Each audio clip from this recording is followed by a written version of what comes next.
सेठ जी, मैं बड़ी ही उम्मीद से आपके पास आया था। ठीक है सेठ जी, अगर आप मेरी मदद नहीं कर सकते हैं तो कोई बात नहीं, मैं कहीं और से मदद मांगने के लिए जाऊंगा। अच्छा सेठ जी, अब मैं चलता हूँ। फिर सनोज चाचा उदास मन से वहां से चले जाते हैं और अपने घर आकर ये बात अपनी पत्नी चंदा को बताते हैं और बोलते हैं, चंदा सेठ जी ने पैसों के लिए मना कर दिया है। अब मैं क्या करूं चंदा? मुझे बहुत चिंता हो रही है कि अब मैं संजय के स्कूल की फीस कैसे भरूंगा। देखो जी, आप चिंता मत करो। मैं कल मुखिया जी से बोलूंगी कि वह मुझे कुछ पैसे दे दे। अगर वह मुझे कुछ पैसे दे देंगे तो मैं उससे सनोज के स्कूल की फीस भर दूंगी। और जी, आपको चिंता करने की कोई जरूरत नहीं है। अब भी हमारी स्थिति ठीक नहीं है तो क्या हुआ, पर जब हमारे बच्चे पढ़ लिख कर बड़े अफसर बन जाएंगे तो सब ठीक हो जाएगा। तुम ठीक बोल रही हो चंदा।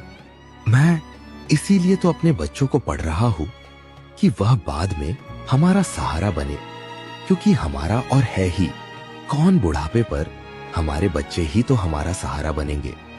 और कैसी भी परिस्थिति हो, मैं अपने बच्चों की पढ़ाई पर कोई आज नहीं आने दूंगा। मैं उन्हें पढ़ाता ही रहूंगा। हाँ जी, बिल्कुल।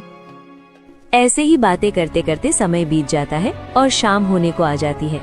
तभी चंदा बोलती है, जी, मैं काम पर जा रही हूँ, आप बच्चों का ध्यान रखना, क्योंकि आज सेठ जी के यहाँ उनके बच्चे का जन्मदिन है तो उन्होंने काम करने के लिए बुलाया था। चंदा की ये बात उनके चारों बच्चे संजय, साहिल, सूरज और किशन सुन लेते हैं और बोलते हैं, माँ, फिर तो आज आप मेरे लिए केक और अच्छा अच्छा खाना लाओगी ना? मैंने बहुत दिनों से केक नहीं खाया है और ना ही अच्छा भोजन किया है। बताओ ना माँ, आप मेरे लिए लेकर आओगी ना? बेटा, मैं कैसे ला सकती हूँ? अगर मुखिया जी मुझे दे देंगे तो मैं ले आऊंगी, और अगर नहीं देंगे तो मैं उनसे मांग नहीं सकती हूँ, क्योंकि वैसे मुझे काम करने के पैसे देंगे। आयोजन में नहीं बुला रहे हैं तो इसलिए मैं काम करके घर वापस आ जाऊंगी। अच्छा, तुम लोग चिंता मत करो। अगर जो भी खाना बचेगा तो मैं सेठ जी से पूछकर फिर तुम लोग के लिए अच्छा अच्छा खाना लेकर आऊंगी। ठीक है माँ, जल्दी आना, मैं आपका इंतजार करूंगा। ठीक है बेटा, मैं जल्दी आ जाऊंगी, और अगर देर भी हो जाए ना तो तुम लोग आराम से सो जाना, ठीक है? और चिंता मत करो, अगर मैं कुछ भी खाने के लिए लाऊंगी तो तुम लोग के अलावा है कौन खाने वाला? ठीक है, अब तुम लोग आराम से अपनी पढ़ाई करो, मैं चलती हूँ। ठीक है माँ। और फिर चंदा मुखिया जी के यहाँ काम करने के लिए चली जाती है और जैसे ही मुखिया चंदा को देखते हैं तो बोलते हैं, आ गई चंदा, कितनी देर लगा दी, सारे मेहमान आने वाले हैं। अब चल जल्दी से उनके खाने का इंतजाम कर पहले। तभी मुखिया जी की पत्नी वहाँ आ जाती है और बोलते हैं, चंदा, खाने का इंतजाम बाद में करना, पहले ये कुछ बर्तन पड़े हैं वह धो दो। जी जी मुखियाइन, अभी धो दे रही हूँ।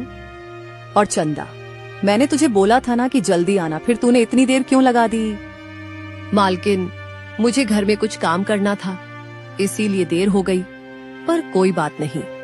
मालकिन, मैं जल्दी जल्दी सब काम कर रही हूँ, आपको शिकायत का कोई मौका नहीं दूंगी। ठीक है, बातें ना बना, अपना काम कर। जी मालकिन, अभी कर देती हूँ। और फिर चंदा काम पर लग जाती है। काम करते करते उसे बहुत देर हो जाती है। बेचारे उसके बच्चे उसका इंतजार करते करते ही सो जाते हैं। बहुत रात होने के बाद चंदा जब घर जाने के लिए सेठ जी से पूछती है, मुखिया जी, अब मैं घर जाऊं, सारा काम खत्म हो गया है। बहुत रात भी हो गई है मुखिया जी। यह कुछ चावल बचे थे और ये थोड़ा सा केक भी बचा था, क्या मैं इन्हें अपने घर ले जा सकती हूँ? अगर आप मना करेंगे तो मैं नहीं ले जाऊंगी, मैं बस आपसे पूछ रही हूँ। तेरा बस इसी चीज में दिमाग रखा रहता है ना कि क्या बचा है और क्या नहीं। तू बस अपने काम पर ध्यान दिया कर। सेठ जी का ऐसा व्यवहार देखकर चंदा बहुत ही ज्यादा दुखी हो जाती है और बोलती है, सेठ जी, मुझे माफ कर दीजिए, मैं अब दोबारा कभी नहीं बोलूंगी। अच्छा सेठ जी, मैं अब चलती हूँ। और फिर बेचारी चंदा उदास मन से अपने घर आ जाती है। जैसे ही वो अपने घर आती है तो उसके बच्चे अपनी माँ की आहट सुन के जाग जाते हैं और बोलते हैं, माँ आप आ गई। माँ आप खाने के लिए क्या लाई हो? बच्चों की बात सुनकर चंदा चुप हो जाती है। तभी साहिल बोलता है, क्या हुआ माँ, अब उदास क्यों हो? कुछ नहीं बेटा, मुझे माफ कर दो बेटा, मैं तुम्हारे खाने के लिए कुछ नहीं ला पाई। कोई बात नहीं माँ, इसमें उदास होने वाली कौन सी बात है। और वैसे भी माँ, आपको उदास होने की कोई जरूरत नहीं है। हमारे पास जो भी है हमें उसी से खुश रहना चाहिए। मैं तो बस आपसे ऐसे ही बोल रहा था। अगर नहीं मिला तो कोई बात नहीं। माँ पता है, जब मैं बड़ा हो जाऊंगा ना तो मैं आपके लिए बहुत अच्छा अच्छा खाना लाया करूंगा और मैं आपको बहुत खुश रखूंगा। और माँ अब आप उदास मत हो। अच्छा चलो, बहुत रात हो गई है, अब हम सब सो जाते हैं। मेरे बच्चे कितने समझदार हो गए हैं, पता ही नहीं चला कब इतने बड़े हो गए। अच्छा चलो बच्चों, अब सो जाओ, मैं भी सो जाती हूँ, बहुत रात हो गई है। ठीक है माँ। और फिर वो सब आराम से सो जाते हैं। अगले दिन जब चंदा सोकर उठती है तो वो अपने पति सनोज से बोलती है, जी मैं काम पर जा रही हूँ और मैंने खाना बना दिया है, आप भी खा लेना और बच्चों को भी खिला देना।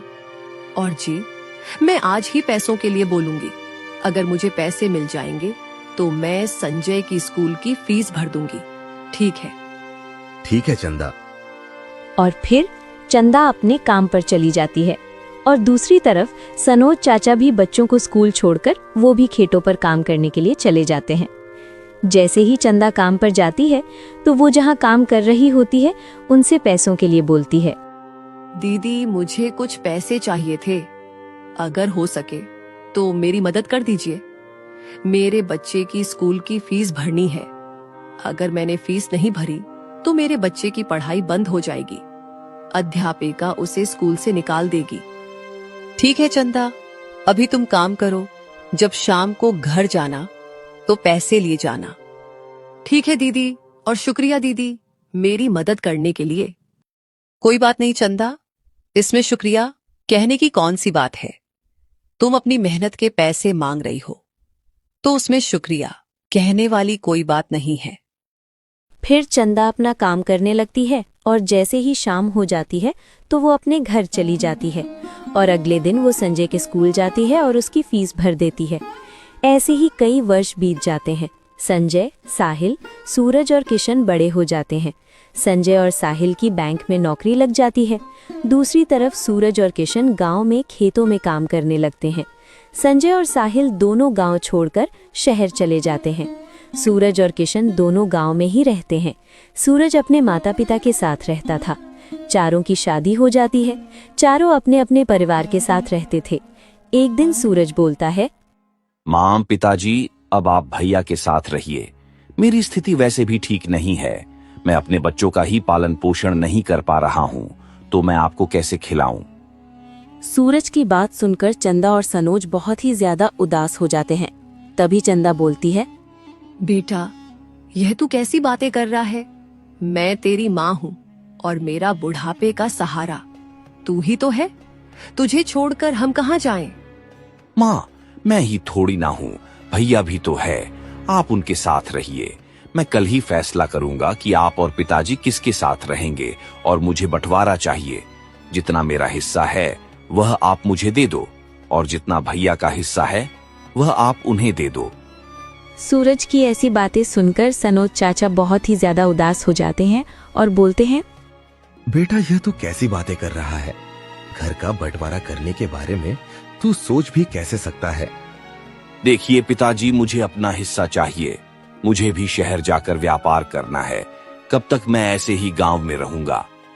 बेटा मैं चाहता हूँ कि तू भी अपने बड़े भाई की तरह शहर जा, अपना व्यापार कर और बड़ा आदमी बन, परंतु बेटा घर का बंटवारा न कर, क्योंकि यह घर मैंने बहुत मेहनत से बनवाया है और तू तो जानता ही है कि जो भी मेरा है वह सब तेरा ही तो है। देखिए पिताजी, मुझे अब कुछ भी नहीं सुनना है, बहुत दिन हो गए ऐसे ही सुनते सुनते, पर अब मुझे कुछ नहीं सुनना है, मुझे घर का बंटवारा चाहिए, अपना हिस्सा चाहिए। ठीक है बेटा, अगर तू चाहता है कि घर का बंटवारा हो तो कोई बात नहीं, मैं कल ही तुम्हारे भाइयों को बुलाकर घर का बंटवारा कर देता हूँ और जिनके हिस्से में जितनी जमीन आएगी तुम सब बराबर बराबर ले लेना। ठीक है पिताजी, मुझे कल का इंतजार रहेगा। और फिर अगले दिन सनोज अपने चारों बेटों को एक साथ बुलाता है और बोलता है, देखो बेटा, तुम्हारा भाई चाहता है कि मैं इस घर का बंटवारा कर दूं। अगर तुम लोग राजी हो तो बताओ। अपने पिताजी की ये बात सुनकर किशन बोलता है, पिताजी, ये आप कैसी बातें कर रहे हैं? ये घर आपने बहुत मेहनत से बनवाया है और बंटवारा करने का क्या फायदा? जो भी है सब हम ही लोगों का तो है, कौन सा कोई दूसरा लिए जा रहा है। और पिताजी, मैं जानता हूँ कि आपने मुझे कितनी मेहनत से पढ़ाया है। और पिताजी, इन लोगों को बंटवारा चाहिए तो आप दे दीजिए, पर मुझे कुछ नहीं चाहिए। आज से आप लोग हमारे साथ ही रहेंगे। किशन की बातें सुनकर सनोज और चंदा बहुत ही ज्यादा भावुक हो जाते हैं और रोने लगते हैं और किशन से बोलते हैं, नहीं बेटा, मैं तुम्हारे ऊपर बोझ नहीं बनना चाहता। तुम्हारा भी अपना परिवार है। पिताजी, ये अब कैसी बातें कर रहे हैं? आप मेरे पिताजी हैं। आपकी वजह से तो मैं यहाँ पर हूँ। आपने मुझे पाल पोस कर इतना बड़ा किया है। बचपन में आप मेरा सहारा थे। अब जब आप बूढ़े हो गए हैं तो क्या मैं आपका सहारा नहीं बन सकता हूँ? ठीक है बेटा, हम दोनों आज से तुम्हारे साथ ही रहेंगे। जी पिताजी, अब आप चलिए। फिर वो दोनों किशन के साथ उसके घर चले जाते हैं।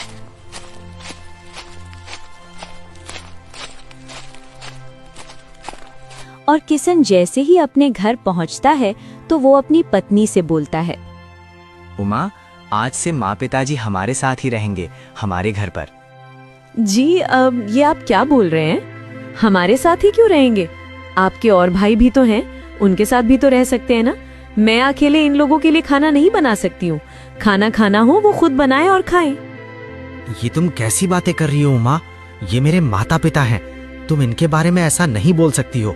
अगर तुम्हें कोई दिक्कत हो तो तुम खुद मेरे घर से चली जाओ। ये घर तुमसे पहले मेरे माता पिता का है, तो इस पर पूरा हक है उनका। और बात नहीं, खुद में बनाकर खिला सकता हूँ। और उमा, अगर मेरी जगह तुम्हारे माता पिता होते तो क्या तुम उन्हें इस हालात में भटकने के लिए छोड़ देती? मेरे माता पिता ने बहुत मुसीबत से हम लोगों को पढ़ाया है। मैं जानता हूँ, उन्होंने बचपन से लेकर आज तक मुझे किसी चीज की कभी कमी महसूस नहीं होने दी। और आज जब वो इस हालत में है तो क्या मैं उन्हें दर दर भटकने के लिए छोड़ दूं? जी, मुझे माफ कर दीजिए, मैं बहुत शर्मिंदा हूँ। मुझे ऐसा नहीं बोलना चाहिए था। जी, आपके माता पिता मेरे ही माता पिता हैं।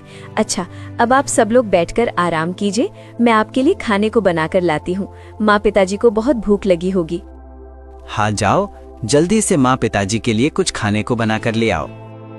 उस दिन से चंदा और सनोज किशन के साथ ही रहने लगते हैं।